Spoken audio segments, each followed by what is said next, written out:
Hey guys, it's Jessica Borden. I am recording for you today the FlexMLS tips and tricks on searching. I have a lot of people who come to me and say, how can I make searching easier? What are some things that I could do that would make the process more smooth? So I'm going to show you some of the things that I have learned over the years and some of the things that I actually used to do when I was in production. So just wanted to show you these things. First of all, I'm in quick search, which is pretty much where we're going to start most of our search activity. And I wanted to kind of talk about what we see on this left-hand side over here, where we see status, active, etc. Most of these fields are going to be things that are kind of the most popular things that people will ask you for. Like, they obviously have to stay within a specific price. They're going to want to be in some kind of location, either a county, a city, a subdivision, a zip code. The only one that's not on here is a school zone, which we can add that. But location is going to be important to them. They're going to care about number of bedrooms and bathrooms. They're going to care about the size of the property, how much land comes with it, when it was built, etc. Right? Those are the things that they're going to want to have pretty much on every single type of search that you're doing are going to be those items. So if you needed to add something to the search, like a school or a basement or some of these other things that people may ask you for as you're doing searches, you come down to the plus sign and click inside the box. There's two different ways that you can add things. So you could add an entire field. So you could add all of these selections where you can select more than one. So if we were going to do appliances, for instance, we could come in and click appliances and it adds all of these fields, right? So if appliances are important, maybe it's a first-time buyer and they need all of the appliances to be present. So like they don't have money to go buy a refrigerator, and you certainly don't want them going to Lowe's or Home Depot and picking one up before they close. So you could come in and click refrigerator. You could come in and you could click microwave. Some of these things that people really, really need to have. So you could come in and you could click multiple. Now, when you're clicking multiple, this is something really important to know. You have the word or next to this, which means that 1,537 listings, which of course I haven't put any other criteria up here other than active, but 1,537 listings have a microwave or a refrigerator. So some of the houses that will be on this list will have the microwave. Some of them will have a refrigerator. Some of them are going to have both. But if you need to make sure that your person has both, you will want to check and change this word right here. So you would want to change this to and. So now 627 of these properties actually have both.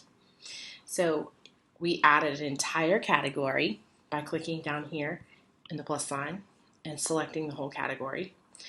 Then we came in and we selected the items that the person was looking for. And because they need both of these items in the house, you clicked and instead of or. So let me give you another example of that. I'm actually going to come up here and take appliances completely off, okay?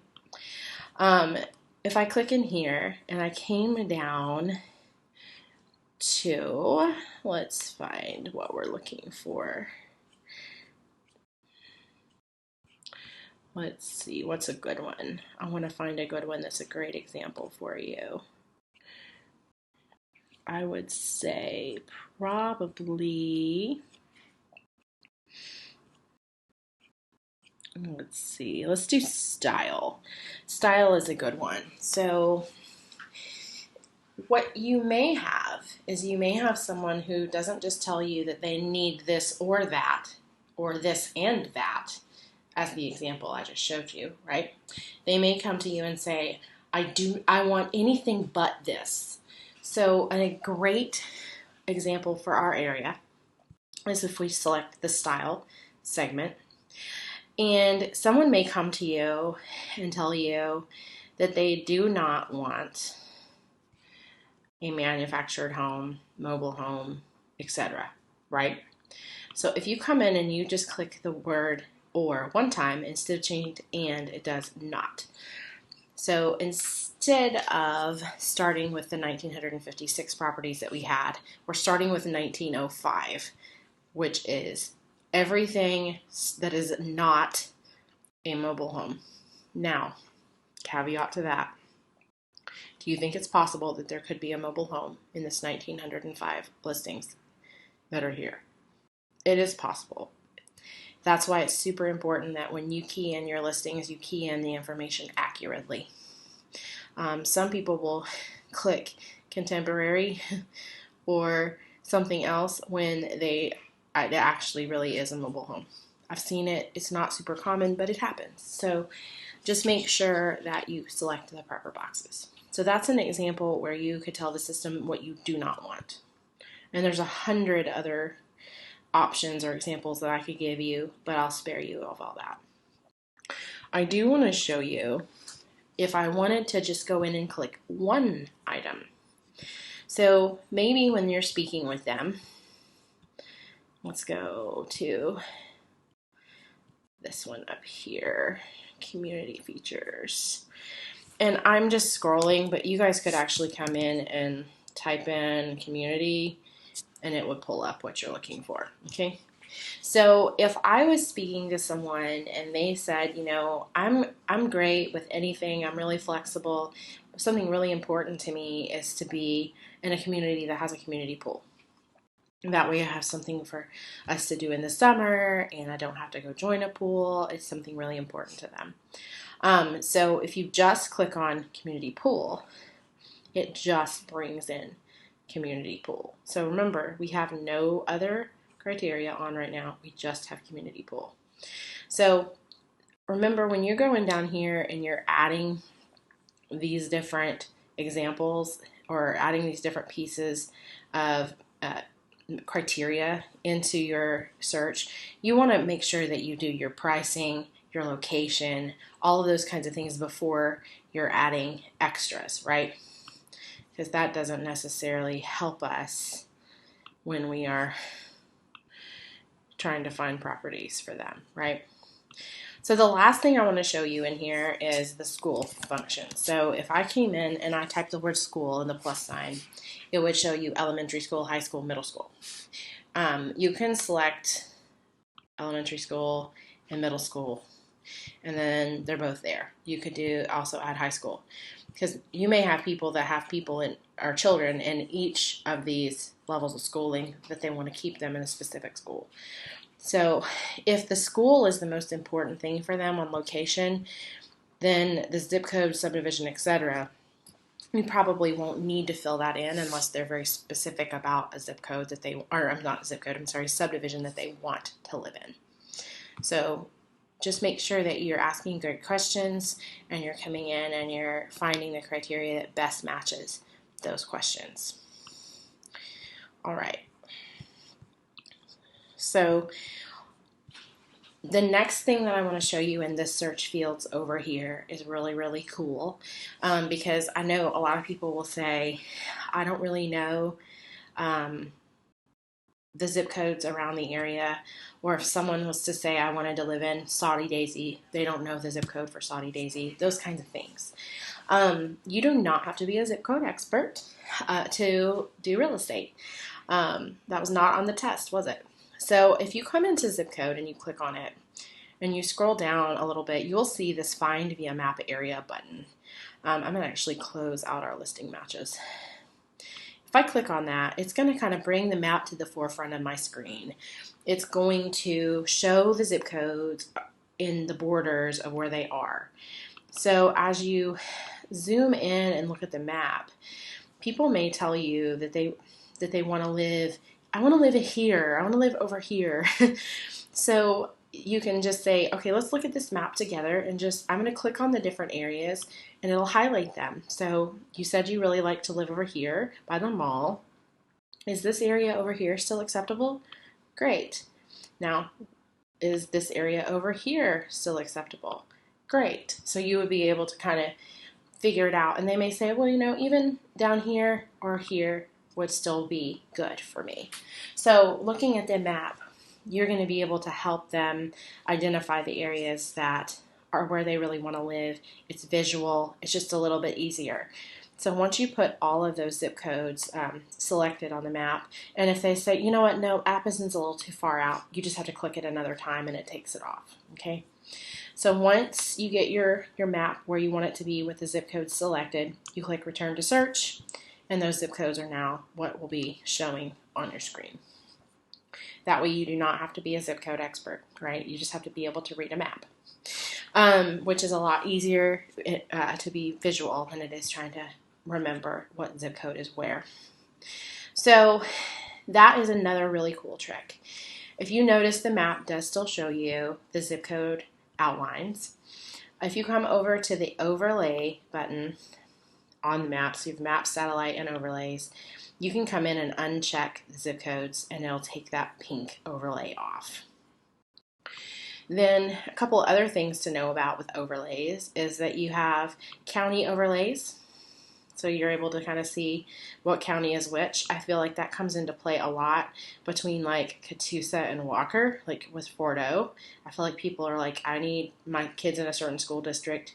They need to live on either this side of the line or this side of the line. That's kind of something that is a bigger deal in areas like that. You may also have that with Hamilton and Bradley right over here, right? So those are some things that you want to know. Also with the mountain between Marion and Sequatchie and Hamilton right here. There's kind of a triangle that comes to play right there that you just need to make sure people are on the right side of whatever line they need to be on. So I'll take counties off. And the last thing that's really cool on the overlays is the flood zone overlay. So it kind of gives you a visual image as to where the FEMA flood zones are. Now, this is not a gospel truth of everything you need to know about flood zones. You still need to look at the tax records, look at the FEMA website as necessary, consult with mortgage companies and insurance providers, all those kinds of things to make sure that you have got the proper property, the proper coverages, everything's going to line up for the payment to be what they need it to be. So just a couple things I wanted to show you though, because I think those little overlays help you see what you want to see. Okay, all right. So the next thing that I'm going to show you guys, it's going to be more of the map searching capabilities. I think it's really important to know how to use the map search because not everything is going to be a zip code driven search, right? Or a, I guess, school driven search or a subdivision driven search, right? It's not all going to be based on those kinds of things. It could be based on some more map driven items. So a couple things I want to show you that have really helped me. You'll see that there's a toolbar across the bottom down here. I'm going to teach you guys two of these tools today. The Pushpin tool is my favorite. With the Pushpin tool, it's really helpful for a couple different things. The first thing is if someone tells you, I need to live within a certain radius or a certain distance from my workplace, a school, a specific location, right? So I think the few times that I've run into this in that particular scenario is like with a doctor or a nurse, someone who is on call who needed to get somewhere quickly, a fireman, policeman, different things like that. They have to live in certain proximity of the location in which they work. So you can enter in the location in which they work and then add the radius and then search inside that. So that way they're within that distance that's approved or what would be helpful for them. The other thing that's kind of important with this locate address is when you're starting your process of a CMA, it's super easy to start with the address that you want to do the CMA on and use that as the locate address. And then from there, you have the opportunity to then find the comps that are going to be most reasonable to compare with your subject property because you're starting with the subject property and working outward in a radius. So those are a couple practical examples as to why this is a good thing to know. So I'm just going to put in 7158 Lee Highway because that is our new Chattanooga EB location. And if I locate that, it's going to find it on the map. You can move the Pushpin if it's an inaccurate drop, like maybe it was on this side of this road for real and it dropped it on this side. You can just pick it up and move it with the crossbars right here. But if it's accurate, you just click Use This Location. So from there, it gives you the opportunity to look at the street view, bird's eye. You can remove the pin altogether, or you can do a radius search.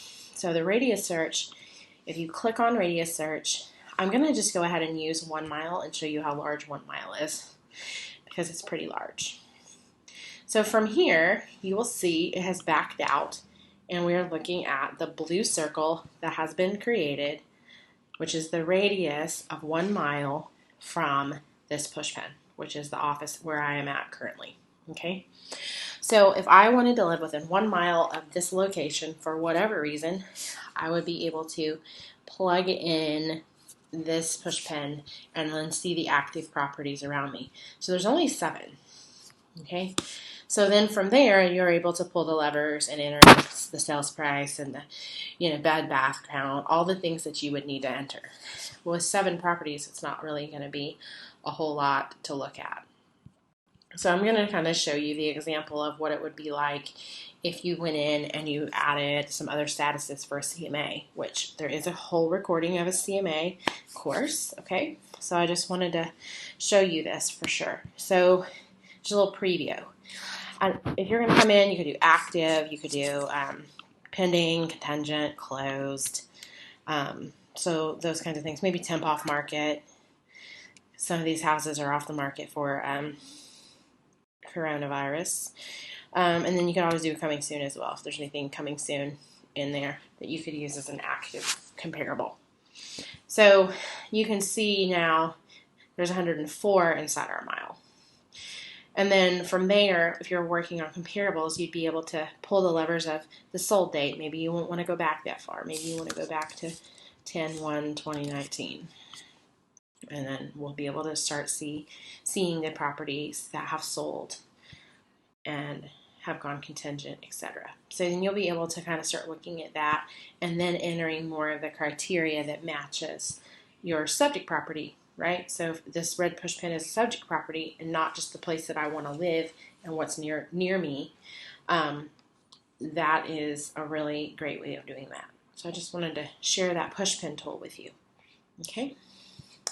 So to get rid of the circle, we just go up here and click the X on the circle. Circle's gone.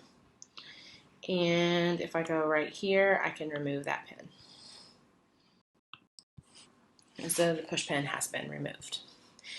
The next map tool that I want to show you, just real quickly, is the Polygon Tool. So I love the Polygon Tool because the Polygon Tool allows you to draw around a specific spot, either a neighborhood or an area that is a place that is probably something that you may use on a more regular basis. I mean, you could do it for a one-off search, but I would probably think about if someone starts telling you a specific little spot that they want to live in and you think maybe that spot would be really popular for other people. Specifically a neighborhood comes to mind on that, or maybe like the North Shore or around the south side of downtown. You could draw around that and then be able to have that pre-populated shape to search inside of. That just kind of helps you make sure you're searching in the right spot. I will give you an example. So the example that I always do is Reunion because it's an easy neighborhood to draw around. But you could do anything. You could do Mountain Shadows. You could do Yorktown Estates. You could do Seven Lakes. You could do anything that you want to do, right? So I will do Reunion just because it's right here and it's easy for me to draw around for this example. So the Polygon tool is this one. It kind of looks like a not quite finished rectangle, right? Polygon is a four-sided shape without necessarily being a square or rectangle. So if you click on that, it gives you this little blue dot that follows your mouse around. You can then use this little dot to click and click and click and click and click and click and click. I'm just clicking all the way around, right? Just clicking until I'm ready to double click and close it right here. So there is my shape. So now I'm able to use this shape to do the search for reunion in the future if I want to, or maybe I would need it for a CMA in the future that is really specific to reunion. It's not really like a lot of other houses or neighborhoods, so your CMAs should probably be focused on this particular neighborhood, not just like houses around it, because there's really not like houses around it. So I've drawn my shape. So for the buyer example, if I was working with a buyer, there's 2 properties in a reunion. We can look at those, right? So you can see those. But as far as working with that buyer today, if I'm working with them today, it's possible that I could work with someone else next month, next week, next year, who also is interested in reunion. So I could save this for them. Same thing is true for like a CMA for reunion. Once I've drawn this, I may have to do another CMA in reunion, because once I get my sign in the yard and my house sells, other people may want to sell in there as well. So I may have other people coming to me because they saw my sign, right? So I could do the shape, and then I can save the shape. So to save the shape, it's hard to say. If I click inside of the shape and I click the edit word next to the word polygon, so this right here, if I click on edit, I can name the shape. Oops, I lost it there.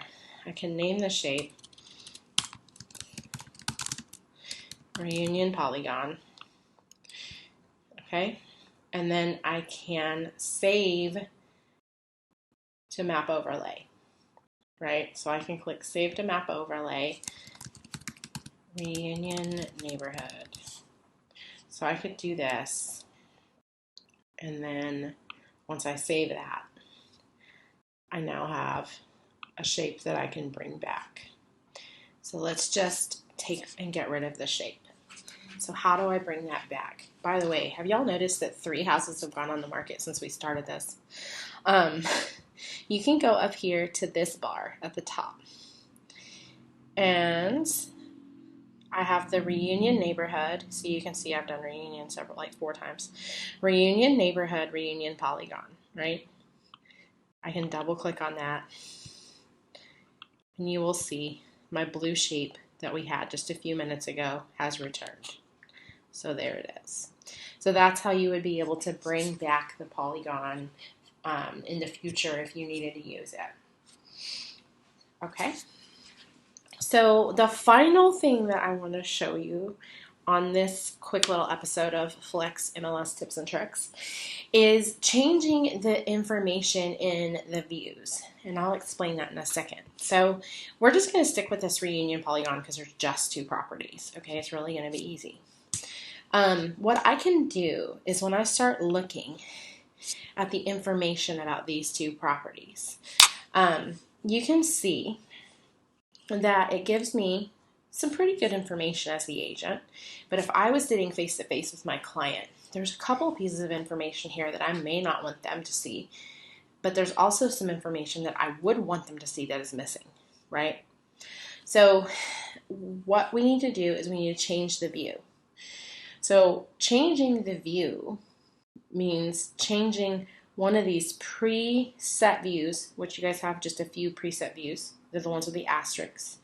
Changing your preset views in order to give you the information that you want to see on the screen. And it's something that you can use over and over and over. So as you'll see, I have a whole bunch of views down here that I've made, right? So to do this, you would click View. And we're going to work off the residential view. So we're going to call this class view for 20. Okay. So From there, once I have renamed my view, you may want to name it like buyer view or comparable view or reunion view or whatever you want to name it. You can name it whatever you want. I recommend something like buyer view, so that way once you've set it up, you can use it over and over and over again, because the view will just be set up for whatever search you've done. Then you can go to the fields. So first, I would look over here at the fields that are here and see what you don't need. Okay, so I don't probably need open house. Let's see, I don't really want listing office or listing member. I don't necessarily need the current price, but maybe the original price, because the current price will already show over on the left-hand side. But maybe you want to see all of the bedrooms, okay? Maybe you want to see all of the bathroom features, so full and half. And you could drag full up here, and you can reorder this material into the order that makes sense. So year built is already on there. Acre, approximate acres. You could do list price. I don't think you can see. You can only see it for sold price. I was going to see list price per square foot. You may want to know that. You can know, I mean, just really anything. You can look through here and see all these different things that you could add, but maybe like bonus room, yes or no. Some of those kinds of things that are important for buyers, right? And you can come in and edit this and add and remove things from now until eternity. So if you come in and you hit save, you will now see that the view that I created is going to have the information, the property type, the property subtype, which is residential, condo, townhouse, farm, depending on which one it is, the subdivision, the year built, square feet, bedrooms, bathrooms full, bathrooms half, bathrooms total, cumulative days on market, original list price, so you can kind of see, like, is the current price and the original price different? Has there been price reductions, etc.? How many acres there is. You might also want to add lot size. I forgot about that one. And then list price per square foot and bonus room, yes or no. So that way it kind of gives you the idea of what you're working with. And you guys, your view may look a lot different. There may be things you want on there that I didn't put on there, and there may be things that I have on there that you think are redundant or unnecessary. So it's really going to be up to you. But having this really helps you, because that way when you're looking at things with your buyers, you can really mask your detail view easily, right? See, you don't see any of that stuff right at the bottom. That's the stuff you would see on your private reports. You can mask that really easily, but on this it's a little harder to mask unless you change your view. And again, it's not really about them seeing the names of the agents. It's more about them seeing the information that's important to them. Because really and truly, we want to make sure we're providing value for the consumer. So that is the last thing I wanted to show you, is saving views. Now, just to give you a quick idea, if you need to go into the menu, you can go to My Views, and you can go to the view that you've created. If it was something that you created and it was a one-off, or you didn't really need it, or you want to change it or remove it, you can just hit remove, and then you can delete it and it will be gone. So you can remove views once you have completed them or you don't need them anymore. So those are just a couple things I wanted to show you. I hope that this stuff is valuable to you and helps make your searching easier. As always, if you have questions, you know where to find me. You can give me a call, text, or email. Have a great day, guys. Talk to you soon.